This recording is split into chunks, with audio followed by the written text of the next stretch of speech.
So, hello, everybody. This is Stephanie with Life in Abundance. I'm the executive director of Life in Abundance, and I want to thank you for joining us to hear this interview. I'm going to be interviewing somebody that I'll introduce here in just a moment that you're going to find super interesting. I know I do. He's always got awesome information to share, and I learn every time I talk to him. But I want to remind everybody for the or what the purpose is of our On the Couch series of interviews. We want to be able to present to you information on varying counseling topics that you may find of interest and of help. We want to also highlight various ministries that you may not be aware of and some of the resources that they have to offer. And in addition to that, we want to also bring forward topics in functional nutrition and medicine. We feel like there's a lot of great information out there, but we want to make sure that you have the opportunity to hear some of what's going on. And so that's why we're doing these interviews, and it's been a lot of fun thus far. And without further ado, I'm going to introduce to you our guest today. Our guest today is Bob Gamble. Bob is an LPC, or licensed professional counselor, and a pastoral counselor. He completed his Master of Arts in Professional Counseling from Liberty University, was going to Liberty, and then retired from a 23-year career in law enforcement. Super interesting story there that maybe he will share with us in a few minutes. But his sweet spot and niche area is trauma and crisis. And I have been privileged to actually have Bob work with me with some areas of trauma from my past, and I can tell you that he's one of the people that I trust. We talked a lot about in some previous interviews about counseling and some of the connotations that can go with counseling. Sometimes that you hear negative connotations. And one of the things I respect so much about Bob is that he's worked in different arenas like law enforcement and first responders to get rid of that stigma of seeking help when we need to seek help and working through things. So without further ado, welcome, Bob Gamble. It's good to see you. Hello. Good to see you too, Stephanie. All right. So Bob, why don't you tell us what takes a law enforcement officer into an entirely different career in counseling? Yeah, so that's not really the normal path, I guess.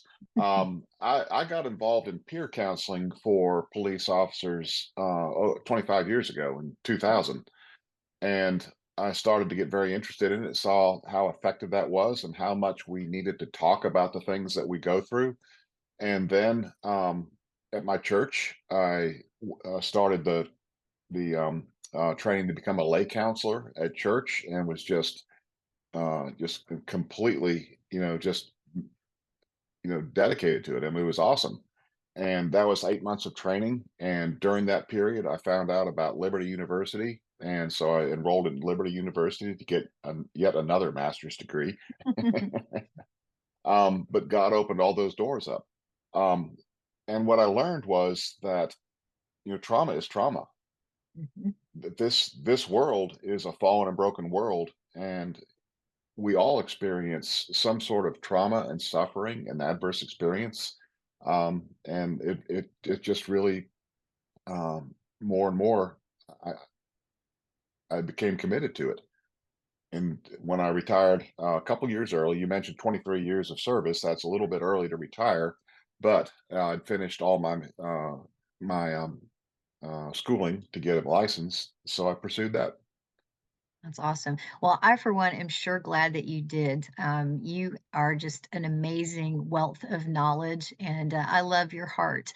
I also didn't say this in the intro, but you have done a lot of work with the Billy Graham Evangelistic Association and also Samaritan's Purse. You want to tell us a little bit about that? Um, It's a lot to tell. So I just got back from Colorado. We were outside of Denver. What we do is we teach chaplain training for law enforcement. So about 6 years ago, my partner and I, we developed this training with Billy Graham as part of their law enforcement ministry.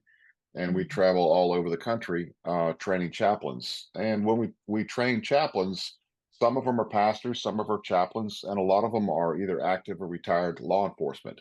So what we're doing is we're training in a very intentional way um, peers, people that are believers, committed to God, have a love for Christ, and are there to walk alongside their brothers and sisters in a very difficult job. Yeah, for real, and getting more difficult with every day, Oh unfortunately, yeah. it seems like. Mhm. Um, so I think let's start with talking. Thank you, by the way, for sharing that information. Let's start with talking about trauma, and let's define trauma, because what I might call trauma, somebody else might go, no, that's not trauma. But let's define what it is for people. No, that's a good point. So in trauma work, one of the things that we talk about are big T traumas and little T traumas.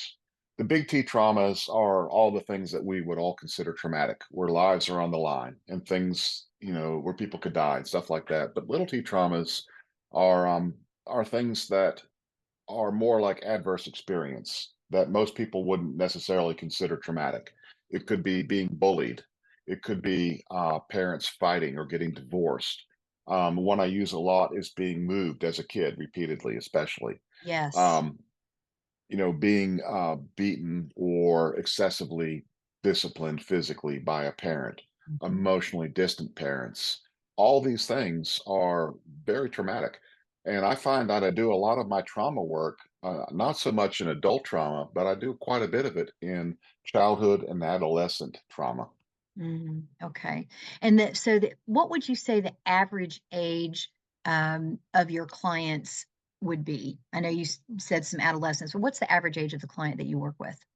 Most of mine are adults. Most of my clients, so I've got four basic categories that are but not exclusive, but my primary focus Mhm. are first responders, veterans and military, Mhm. medical people, and people in ministry. And I find that people in ministry experience quite a lot of vicarious trauma.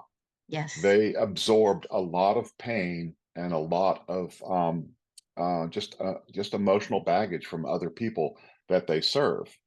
But the problem is people in ministry don't have anybody to talk to. A pastor is not going to open up and talk to another pastor, even though they might be a peer. So they hold all this inside and they have to figure out how to carry it and deal with it. And of course, oftentimes we see where it goes off the rails because they're human. We're all human. Right. Um, so I see most of my clients, and not most of them, but my primary focus are serving those who serve. I love that. Yeah, I love that. And we talked about in the intro, I was talking a little bit about you have worked, I think, really hard to try to with first responders and that professional genre to dispel the negative connotation that can come with seeking help. Yep. Um, why do you feel so strongly about that? First responders are exposed to so much and they take in so much. You have to unload that. You can't keep it inside. And this stigma of talking about, to somebody about all this, we have to dispel that. You Mhm. know, it's like if you had diabetes, would give a second thought to going to a doctor to be treated for that? No, of course Right. not. But we do. A job like first responders, they see so much. You have to unload that. But here's the problem with first responders: they're so good, and military people too. They're Mhm. so good at compartmentalizing. They stuff it down. They compartmentalize because they have to keep doing the job. They have to keep Right. moving forward. But at some point, that is going to come out. Mhm. Sometimes it doesn't happen until retirement, and then that's when things unravel. But it's like a pressure cooker. It's only going to hold so much until the pressure's too much, and we Yeah. have to let that out. Yes. But there's other options. I mean, so what we train is there's peers, there's chaplains, there's professional counselors, there's trusted friends. Anybody that can understands you, that you feel safe with and can relate to. Those are people that are safe to talk to. Love that. So when somebody is um, experiencing the fallout of trauma, what are some of the symptoms? Maybe they haven't identified. Maybe they do know it's trauma. Maybe they don't. But they're experiencing certain things. What are some of the top presenting symptoms that people come to you with? I'm so glad you asked that question. I'm going to say Mhm. one word, and Yeah. anybody that's listening, you just let this one sink in. Anger. Mm, wow. Yeah, that one's going to hit a lot of people because when we go through these experiences, there's this displaced anger. It's not like I can say I'm angry about this or this or this, but this displaced anger that kind of permeates everything about us. We become short-tempered, we become irritable, we can't sleep, and sometimes we're just not much fun to be around. Relationships suffer, and as relationships suffer, then things just get worse and the anger increases. So that's one of the main symptoms that I see. Okay. So what would be driving, obviously the trauma drives the anger, but what in our body and mind, what in our soul is behind it coming out as anger? Well, most people are familiar with the fight, flight, stress response. Hmm. Um, so basically, that's what's going on. The fight, flight, stress response, that part of the brain of the limbic system, it becomes hyperactive because it's exposed more and more to um, unsafe, unpredictable circumstances, perhaps traumatic circumstances, all this type of stuff. And so there's this structure in the brain called the amygdala, which is the alarm center of the brain. So if you think of the amygdala as a smoke detector, Hmm. so the smoke detector doesn't know the difference between smoke from the house on fire or steam from the shower. It just goes off. Right. And now you get all this adrenaline and energy going through your body, and all that's going on. And so when these systems become hyperactive, or we use the term dysregulated, it's like imagine you took your smoke detector and you mounted it in your kitchen right above your toaster. It'd be going Right. off all the time. That's a great But analogy. but Yeah. this is what happens in our minds. See, the amygdala and those structures of the brain, they don't know what's real and not real. So if we think thoughts that are full of fear and anxiety and worry, Hmm. that's starting to spool up. That's starting to activate. Yeah. And it doesn't know that, hey, we're just thinking about stuff or a sound or a smell or anything like that. Thinking about the taxes coming due activates all of that. But also memories can too. Mm. And and so when we have even maybe perhaps dreams or thoughts about traumatic experiences in the past, those memories that are kind of attached to the amygdala and that part of the brain, they're not time stamped, so they don't know that that happened 5, 10, 20, even 50 years ago. They are activating like it happened yesterday. And so you're kind of referring to the deep limbic system where those Yep. memories are stored. Okay. All right. So you mentioned responders can compartmentalize, and that's part of what they've done for their training. And we were talking about the freeze, fight, flight, and the amygdala. So what we're really talking about then is part of the autonomic nervous system, the sympathetic nervous system, right? Yep. Okay. And so Absolutely. when someone goes to counseling for trauma or crisis, and they're presenting with that anger or whatever other myriad of things they might experience, um, I am guessing you would agree, and if not, push back, that the counselor is going to focus on invoking the parasympathetic nervous system, which would calm down. It's sort of the brake pedal to the gas pedal of the sympathetic nervous system. Right. That's pretty much the standard. It's going to be like meditation, deep Mhm. breathing, Mhm. often yoga is recommended, things like that to regulate that sympathetic nervous system to activate the parasympathetic nervous system, which is fine, which is good, which I absolutely recommend. Deep breathing, box breathing, Mhm. very effective in bringing those into regulation, but it's not getting to the underlying conditions that cause the dysregulation in the first place. Um, so I'm guessing we're segueing into a next topic Yeah. is So of take us of there.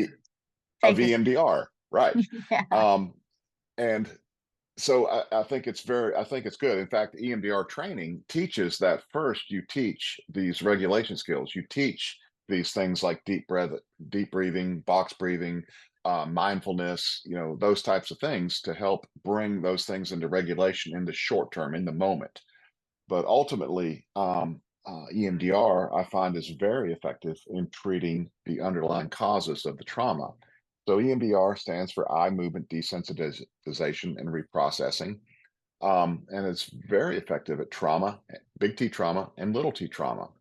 I do a lot of EMDR work with adverse childhood experiences from childhood and adolescence. It's an amazing treatment. It works really fast, and what it does, it doesn't erase memories, but it takes the emotional charge out of the memory. So my experience and my clients report the same thing, that those memories that were so upfront, so vibrant, so real become faded, like an old black and white movie or an old photograph. In my experience, I can still call that up. I can still remember everything about it, but it causes no distress. And that was 25 years ago when I had EMDR, Mhm. because it's a Wow. permanent change. Because this is what's happening is the EMDR is helping the mind take those trauma memories that are stuck in the limbic system, like you said, the deep limbic system, and transitioning them basically into the normal memory banks of the mind. Love that. I also love the fact that a lot less. It takes a lot less time to see results. Hmm. Plus, the other benefit to it is not re-traumatizing someone with talking about every single detail of whatever happened. Talk to us a little bit about that. Oh, thank you for that question. So EMDR does work fast, and it's not talk therapy, because you're right. I believe that talk therapy just adds to the trauma. It re-traumatizes. It's like ripping open that wound constantly and not letting it, scab over. So EMDR is not. That's not how EMDR operates. Um, it's very fast, and you don't have to keep doing it. It's not like exposure therapy. So one of the classic treatments of trauma is called prolonged exposure therapy, and it's got a basically what you're trying to do is relive the trauma, go over parts of it, et cetera, to desensitize the stress response. But it's got a very low success rate and a high dropout rate for obvious reasons. Yeah. But yeah, but EMDR is not like this.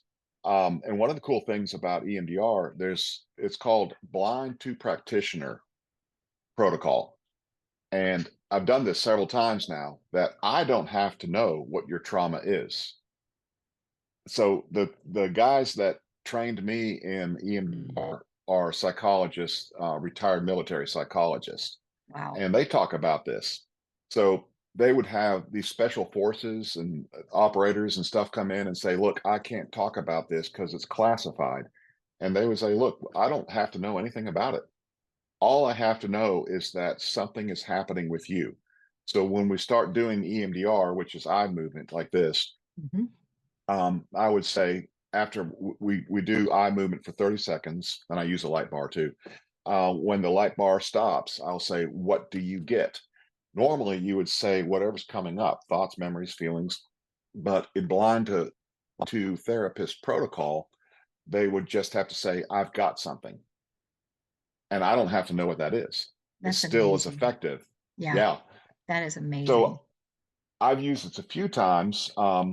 So for uh, female clients who've experienced sexual abuse, they Mhm. don't want to divulge or talk about that, Right. and I don't have to know about it. So we do it, and I'll just say, "What do you get?" And they'll say, "I've got something," and that's all we do, and it's just as effective. I love that. So if I'm somebody that is going to investigate counseling and go into it seeking EMDR, how does the therapists decide where we start. Maybe there are multiple, maybe there's a big T and multiple little T's, or maybe there's several big T's. Like, how does the therapist start? There's some things that we do to get ready for it. I tend to move very fast into EMDR. Other therapists move slowly. It's all, more of whatever's their personal preferences. But one of the first steps is called a trauma inventory. And this also is one of the most, to me, one of the most useful parts of EMDR. And we start at earliest childhood memory and we go through um, all the big T and little t traumas of their life. And there could be 10, there could be 20, there could be 30. Mhm. And then we score them out on a scale of distress, 0 to 10, where 10's the most distress. And we score all those out and we use that as a framework of where we start. The traditional EMDR theory is you start early because what you're looking for is what's called the touchstone memory, Mhm. that first memory where things changed. Mhm. And I use the term where the trajectory changed. I love And that. oftentimes that's very early in early developmental periods of the brain. Um, but that trauma inventory, I find, is a very effective and safe way to go through all the trauma and the challenges of a person's life because we just go through it. I mean, it's otherwise, it can be very awkward to talk about some of those things. But Mhm. if we're just going chronologically through their life and list it all out, it really becomes just a very conversational thing. So let's say that I'm just going to give you another example of a potential situation. Let's say that there's um, violence in the workplace, and somebody comes because there's been recent violence in their workplace. You would not necessarily start as their therapist with the childhood T's, the little T's. You would Oh, address no, no, no, immediately. no, no, no, no. I would. There's two ways of approaching this. Mhm. One, if they are suffering acute symptoms, Mhm. can't sleep, can't eat, all those kinds of things, I might jump into it, but I very rarely actually do that. I still do the full trauma inventory because I don't know what's in their background. Right. And if they've got a lot of trauma in the background, in their childhood, adolescence, and all that, like we could really miss the boat or cause some issues jumping into the initial trauma. So I always do the trauma inventory because I want a really good view of what this person's life is like and what it is that they're struggling with. Good. So, how long do your EMDR sessions last? Each All my session session, together? yeah, all my sessions are really about 55 minutes. Okay. Sometimes what I often do though is I will schedule the first EMDR session at Mhm. a time when I don't have a client right after them. So we have a little bit of leeway. So Mhm. like at 11 o'clock client, I don't have another 12 o'clock client because that's lunch. So if we go 10 minutes over, 15 minutes over, it's okay. But it's not going to be 2 hours. It Right, might be 10 minutes. right. So, if I'm the client, or the potential counselee, and I want to work on it, but I'm afraid, as some people are. Oh my gosh, if I start digging into this, this emotion is going to come out. I can't even talk about it without being emotional. Like, how is it going to stop? What if I can't stop? What would you say to that person that might be holding back because of that fear? If they are dealing, every individual is dealing with that.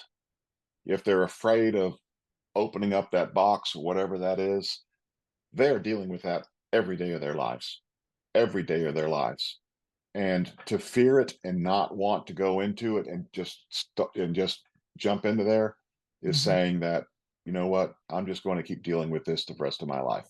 Mm, This this is like ripping a band-aid off it. right. You just do it and get it done. So um what I've noticed with some EMDR therapy, people go through EMDR training and they do different things with it. Some people will use it as a tool in their toolbox.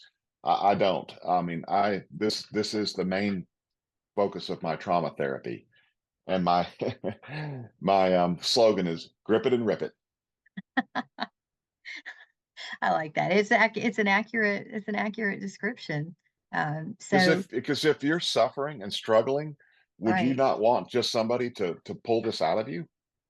Absolutely, but I think and I can say that having been through it, right? But I also think that we have a society that sort of wants quick fixes, Hmm. um, instantaneous, like, "Give me a pill to take care of whatever it is," and this requires a little bit more than Hmm. that.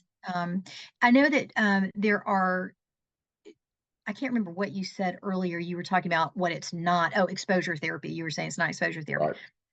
I know there are a couple of different, viewpoints of EMDR in the psychology community, and I've heard people who are and with everything else, you're gonna find a camp that's for it and a camp that's against it, Of and so course. those that are against it, I've heard them say, "Oh, it's hypnosis." Mm-mm, I know that mm-mm. it's not. Speak to that. All right. It is absolutely not hypnosis. So as an EMDR therapist, I don't make any suggestion whatsoever. The way this progresses is once we start, I do the eye movement, whether I'm doing it like this with a light bar or holding the tappers. There's because what it's called bilateral stimulation. It's stimulating both sides of the central nervous system. The only thing I ever say is once it stops, I'll say, take a deep breath because we're trying to shut down that sympathetic Mhm. um, response, right? That deep breath kind of settles him back down for a moment. Then I'll say, what do you get? What are you getting? And they'll just say whatever's coming up, and I'll say, go with it. And that's all I ever say. Go with it. Go with it. EMDR works on free association. Mhm. And in preparation, I tell my clients that the most important thing for them to do is to let their mind be totally free. Let it go wherever it wants to go, even if it feels like it's going off topic or down rabbit trails. Mhm. Because we can think that we know where the pain point is, but we don't. We don't know what's in here. This Right. up here in the brain is as vast as the universe and probably vaster. We don't know where the pain is. God has built this into us. We let the the Holy Spirit and the brain Mhm. mind go where it needs to go. And so we have to let go. I love that. And I love that's that. and that's what scares people. It scares therapists and it can scare clients, but that's what it takes. You're right, it does scare some therapists. I've heard that from Mhm. people. All right, so there's another, common, objection to it saying it's flooding. It's a type of therapy, flooding. Speak to that. No, it's not. It absolutely is not. Um, we we're focusing on one specific memory. That's a starting point, Mhm, but then the mind goes where it needs to go. It's not any emotional flooding or whatever. I'm familiar with that term. I don't know a whole lot about all that, but that's not how this operates. Now, the person can experience sometimes very high levels of arousal, mhm, and that's one thing that we look for in this therapy because one things that we have to maintain is called dual awareness. They mhm, have to be present in the room, in the therapy session, and present in the memory. If they get too highly aroused and they're solely in the memory, then that's a state of dissociation, and then we have to bring that back down. And so one of the things that I'll often have to do, not often, but every now and again, with somebody that's got severe trauma, is titrate the exposure. mhm, And so we go a little bit, a little bit, a little bit to see what they can tolerate in terms of the arousal and the processing to keep them in that state of dual awareness. So, it's not like we just throw them in the deep end of the pool. Most people can handle being thrown into the deep end of the pool, but not everybody. And so that's the therapeutic aspect. So I'm very attuned to the person and watching exactly what's going on to keep them in that. It's called the window of tolerance where we don't want them, too highly aroused where they dissociate. right. That's it. Thank you for so eloquently explaining that. That's awesome. So, an average amount of sessions, somebody, I mean, and everybody's different. I realize that. But if you were talking to somebody who was thinking, this sounds like something I want to pursue, is this going to take a year? Am I going to be doing EMDR for a year? What would you say to that person? No, most of the clients I deal with are fairly short-term clients. There are a few that are more longer term, but most of my clients, to be honest, take 1 to 3 sessions of EMDR. Yeah, it is. And It's it's amazing. and I'll give you an example. So here's a typical, say I've got a combat vet, um, and I do their um, trauma inventory. They might have 6 to 10 of adolescent and childhood trauma. Mm, Then they might have 4 to 8 combat trauma. Then they might have, say, another 4 to 6 of current or whatever that might be. Often, what I'll see is we'll target an early childhood. Usually it's abuse or neglect or something from a father or bullying or something like that. Um, and we'll do that one, and then we'll rescore the inventory, and all the scores in childhood and adolescence will drop down to very low levels. The combat will still relatively high, and the other stuff will stay where it is. Then we'll come in and do a combat, and now mm, the combat stuff drops down. Or for police or fire, the work exposure, and then we come in and pick 1 or 2 more and clean it all up.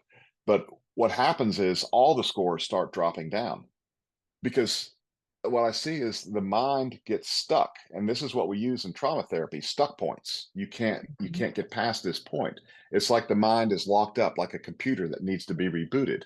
And once you clear that out, it's just like everything starts to just work itself out. Right. Love it. I love it. Is there anything else that you would want our listeners to understand about EMDR or trauma and crisis if they've experienced something? Got a couple hours? We'll have to have you back for another one. Well, there's 2 things I'd like to share. One, where EMDR came from. So in 1987, a psychologist, Francine Shapiro, is in Boston, and she was diagnosed with breast cancer. Mm, And she was in the park, and she was watching birds. And she noticed as she moved her eyes back and forth watching the birds, she started to feel different.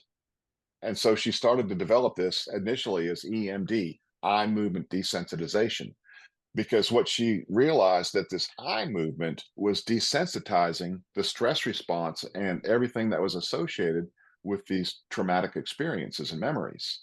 And this is why I believe it's a gift from God. It's a miracle yes. that God has Yes. built into us because it's a natural thing. When we sleep and our eyes are going back and forth with REM sleep, our Yeah. brain is doing all this, but the trauma memories get stuck.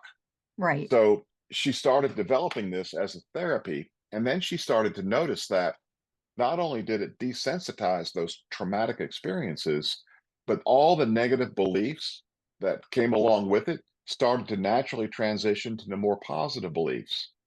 And then she intentionally built in the reprocessing. So now a typical EMDR session is first we do the desensitization, then we do the reprocessing, and in the client's own words and their own views, it's what is that positive belief. And oftentimes I'll hear them say, I have value, I am loved, I am safe, I can take care of myself, those things. And we reinforce those. And then this is a fascinating, is the body scan. Yes. um, the we here This is exactly how I do it. I say, start at the top of your head, scan down through your body, notice any place you feel tight, tense, or unusual. And oftentimes they'll have tension in their jaws, their neck, their shoulders, stuff like that. And then we do EMDR and it goes away. And that freaks them out. They go, how did you do that? How is that happening? It is quite amazing, isn't it? So one of the best books on trauma to read is The Body Keeps the Score. Bessel van Um, Kolk.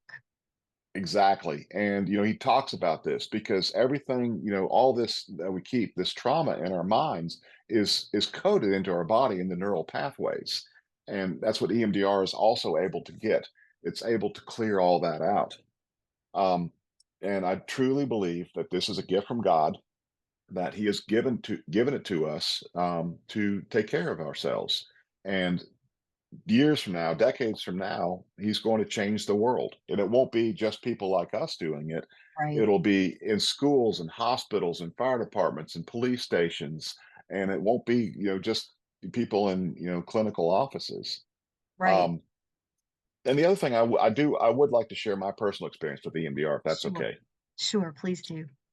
So, I'm a retired police officer. In 1996, we had an officer shot and killed in the line of duty on a foot pursuit of a person, and I was one of the first on scene. And of course, I was a paramedic firefighter before I went into law enforcement. So, I did CPR and everything, and everything that entailed. Then 5 years later, I had it wasn't even a session of EMDR; it was a demonstration in front of a bunch of police officers at a seminar, Wow. and so we're using this experience, and they were doing the eye movement like this.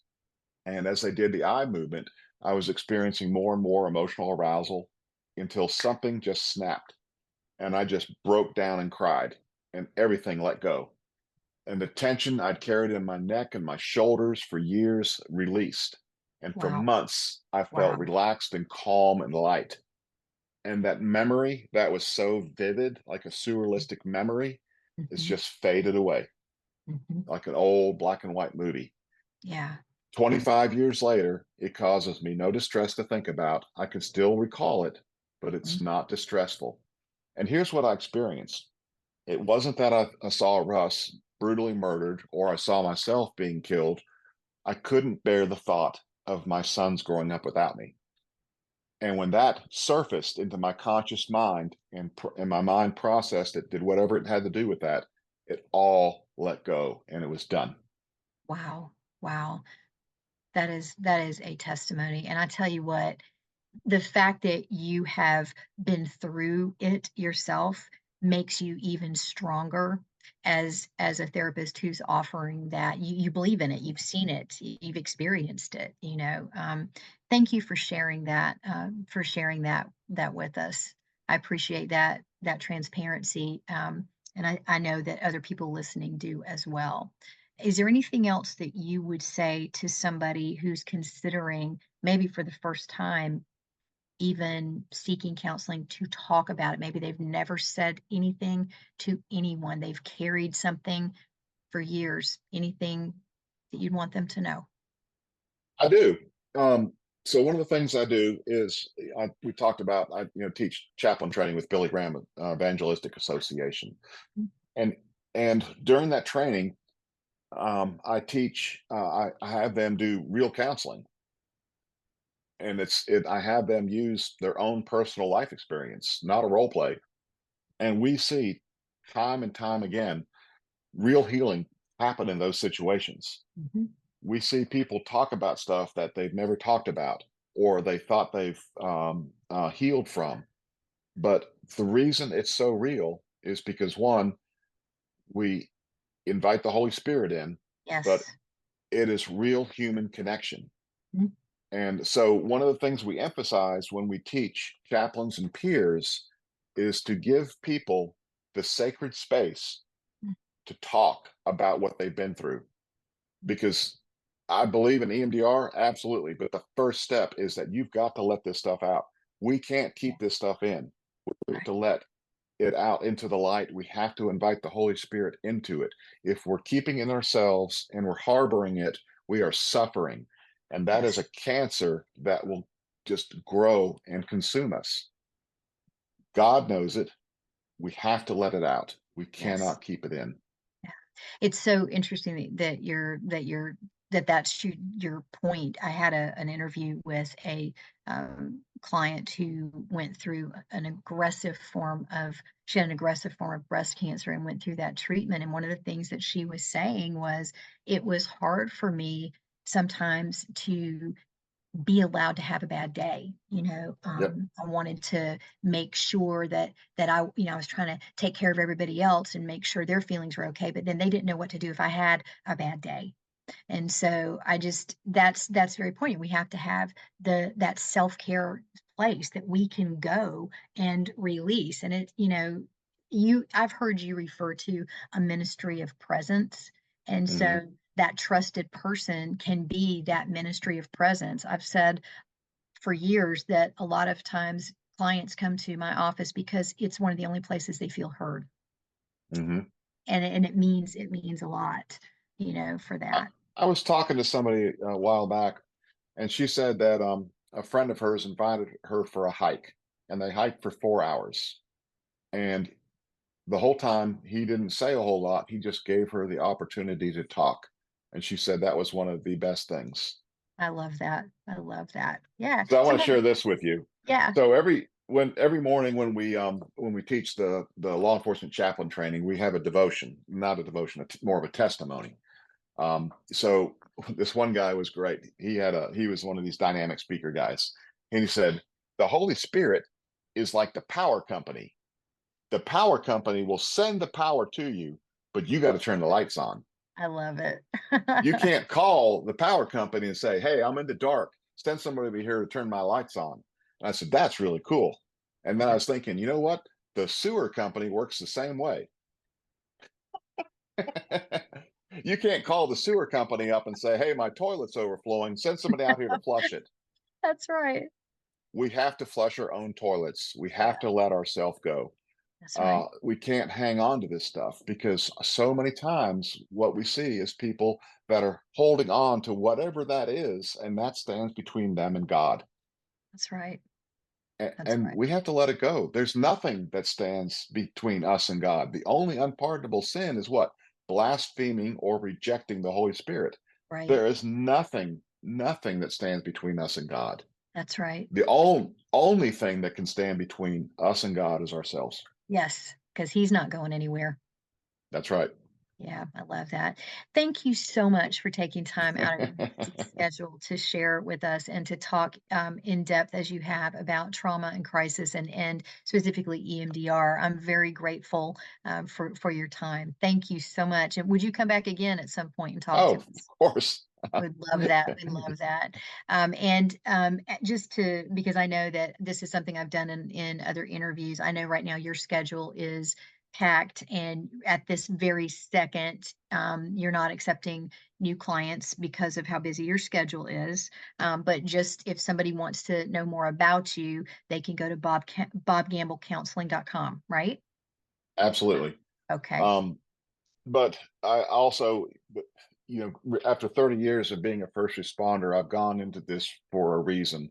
Yeah. So I will say, any first responders, I will do everything I can to work you in, and Yeah. I'll do anything I can to help people. But I do have some traveling coming up, and that kind Right. of books me up. Right. And again, just highlighting again, we thank you because I do know how busy you are, and we're grateful for all the work that you do.